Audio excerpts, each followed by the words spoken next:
My name is Butler Benote, pastor and visionary for New Nation Ministries, and this is part of my story.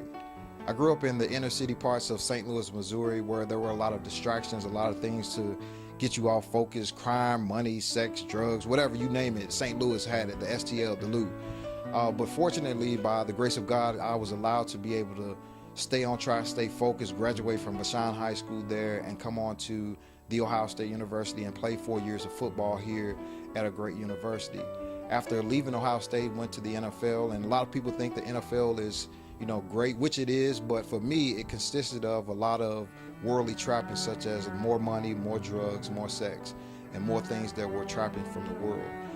As I continued to progress in the NFL, things didn't quite work out, and God allowed these things to not work out in my life because He was really trying to get my attention and get me back focused on Him, because I had a foundation growing up in the church, but just kind of like the prodigal son, strayed away a little bit and lost a little bit of focus. And I remember one particular time, because I had a strong addiction with marijuana, Mary Jane, ganja, whatever you want to call it, hydro. I know that's the name that some people call it now, but there was a revival in Denver, Colorado, where I was at the time, and it was called Fire in the Rockies. And I went because I really had a desire to try to get my life in a new direction, because I knew that what God was requiring for me to do, I couldn't do it in the state that I was in. So I went to this revival and went on to the altar call, and the man laid hands on me, the pastor that was there at the particular time, and I felt like a jolt go through my body, kind of like a lightning or electricity bolt that went through me. And I remember that, and I remember walking back to my seat, and somebody said to me, "Your life will never be the same."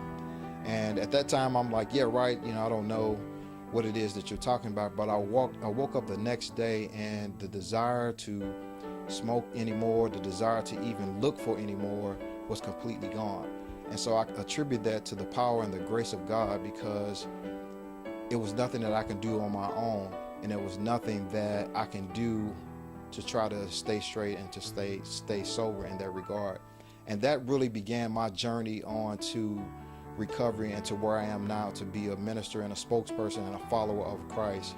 And now I stand here, or sit here, and with the enjoyment and the empowerment to say that if God can do it for me, He can do it for you, He can do it for anybody, because He's no respecter of person. And I just believe that He's calling us now to, at this particular time, to be able to share more about who He is and more about the power of His testimony, because God never cleans us up and never sets us apart for us to not go and tell somebody else about it. So I believe at this particular time, this is why God has done this for me, and He has done this for me, and He can do the same for you or for anybody else.